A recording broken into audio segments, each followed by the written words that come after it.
calcular el circuito equivalente de Thevenin entre las terminales A y B. ¿Sí? Entre esas terminales. Solamente es el circuito equivalente de Thevenin, que recordemos consta de una fuente de tensión y una impedancia conectada en serie con esta fuente. Entonces, vamos a empezar obteniendo lo que es el voltaje de Thevenin. Recuerden que se tiene que quitar la carga, en este caso ZL, que estaba conectada entre A y B, y se dejan las terminales abiertas. De esta manera, el voltaje AB va a ser el voltaje de Thevenin, que es el que vamos a obtener. Ahora bien, como observamos que es un circuito que tiene acoplamientos y aparte inductores y capacitores en el dominio de la frecuencia, entonces vamos a utilizar lo que es el método de mallas para obtener lo que es este voltaje de Thevenin. Las mallas, bueno, aquí se propone lo que es el sentido, asimismo en los elementos ya estaban indicados, y el voltaje de Thevenin observamos que nos lo va a dar los dos elementos que están conectados entre estas terminales, que es Z4 y Z5. No vamos a considerar Z6 puesto que tiene una terminal desconectada y por lo tanto no hay corriente que circule en este elemento. Por lo tanto, no lo consideramos. De tal forma que el voltaje de Thevenin o voltaje AB me lo van a dar esos dos elementos, Z4 y Z5. ¿Ok? Ahora bien, en función de las mallas, el voltaje de Thevenin va a estar determinado de la siguiente manera. En este caso, J1 pasa por Z4, ¿no? Entonces, por ley de Ohm, J1 y Z4 sería esto, ¿no? Menos 2J por J1. Y J2 pasa por Z5, por lo tanto, por ley de Ohm, 8 por J2, que es lo que está aquí.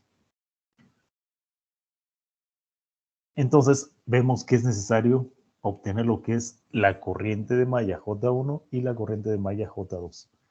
¿Sí? Y vamos a utilizar, repito, el método de mallas. Vamos a obtener lo que son las impedancias propias y mutuas de mallas. Y aquí observamos que ya están. Vamos a ver rápidamente. Para J1, en este caso, para la impedancia propia de la malla 1, ¿sí? Que es esta que está aquí, sería, recuerden, son dos términos. El primero sería las impedancias propias donde circula la malla 1, que sería Z1, Z2 y Z4. No hay segundo término, entonces haciendo operaciones o la suma, en este caso algebraica de estos elementos, me queda que es así, 5 más J. Para Z22, que sería la malla 2, el primer término es la suma de las impedancias propias por donde circula la malla 2, que sería Z3, Z1 y Z5. Y el segundo término sería más o menos dos veces la impedancia mutua entre Z3 y Z1, es decir, 2J. ¿Con qué signo? J2 con Z3 sería positivo y J2 con Z1 sería negativo, entonces sería menos 2J. Y haciendo operaciones, me queda que Z22 es esto. La mutua entre 1 y 2, ahí son tres términos. El primer término, recuerden que es la impedancia propia por donde circula la malla tanto 1 como 2. Observen que en este caso es el valor de 2J. Entonces, ¿con qué signo? J2 con Z1 es negativo y J1 con Z1 positivo. Entonces sería negativo ese primer término. El segundo término no lo hay y nos iríamos hasta el tercer término. El tercer término, que son impedancias mutuas conectadas en mallas diferentes, que sería la impedancia mutua Z3 con Z1. En mallas diferentes porque sería J2 con Z3 positivo y J1 con Z1 positivo. Entonces sería J positivo. Una vez y haciendo suma, o la suma total, sería este valor. Una vez que ya tenemos nuestras impedancias propias y mutuas de mallas, ¿sí? Entonces, aquí tenemos el sistema de ecuaciones. Ya vaciando sus valores, impedancias propias y mutuas de mallas. Y ahora vamos a resolver para J1 y para J2. Entonces, resolviendo para J1 y para J2, el valor que tenemos aquí tanto para uno como para el otro son esos que nos indica aquí el ejercicio. Y por lo tanto, vamos a sustituir esos valores de J1 y J2 en la ecuación que previamente habíamos ya escrito, es decir, el voltaje AB o voltaje de Thevenin sería menos 2J por J1 y más 8 por J2, que ya tenemos aquí. Una vez que resolvemos, tenemos que el voltaje AB o voltaje de Thevenin sería este valor.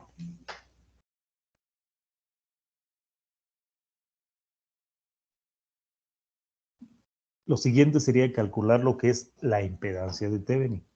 Recuerden que para la impedancia de Thevenin hay que pasivar el circuito. En el circuito del que partimos aquí tenemos una fuente de tensión y por lo tanto hay que cortocircuitar. Una vez cortocircuitada, ¿sí?, nos quedaría el circuito de esta manera. Recuerden que hay un acoplamiento, por lo tanto no podemos reducir en elementos series y paralelos, sino que tenemos que utilizar la ecuación que ya habíamos visto en uno de los temas para obtener lo que es Z total, donde Z total es igual al determinante de las impedancias propias y mutuas, ¿sí?, entre el cofactor, ¿sí?, Z11. ¿Ok? Es decir, queremos la Z total aquí para un circuito que tiene un acoplamiento, entonces tenemos que utilizar esta ecuación. ¿Ok? Aquí tenemos entonces que colocar una fuente de tensión, que no nos importa el valor, pero sí que esta malla sea J1 y la otra sería J2 y J3. Por lo tanto, vamos a obtener nuevamente lo que son las impedancias propias y mutuas de mallas para sustituirlas en la matriz de impedancias y de ahí sacar lo que es el cofactor.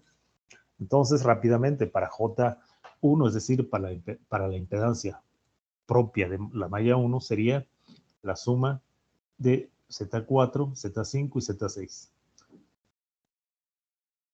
Y es esto que está aquí. No hay segundo término. Para Z22, que sería esta que está aquí, el primer término sería Z3, Z1 y Z5. Segundo término no hay. No, en este caso sí lo hay, que sería más 2 veces, bueno, más menos 2 veces, ahorita vemos el signo, 2J. Es decir, la impedancia mutua entre Z3 y Z1. ¿Ok? ¿Con qué signo? J2 con Z3 positivo y J2 con Z1 negativo. Entonces sería menos 2J. Y haciendo operaciones nos quedaría este valor. Para Z33 sería en este caso la suma de las impedancias propias por donde circula la malla J3, que sería Z1, Z2, Z4. La sumamos y nos da este valor porque no hay segundo término para las impedancias propias de la malla 3. Para las mutuas, Z1, 2, son 3 términos. Entonces, entre la malla 1 y 2, ¿sí?, el primer término sería Z5. ¿Con qué signo?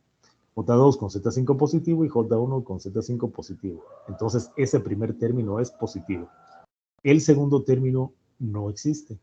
Y nos vamos al tercer término que tampoco existe. Entonces, nada más sería Z5 positivo. Y sería este valor.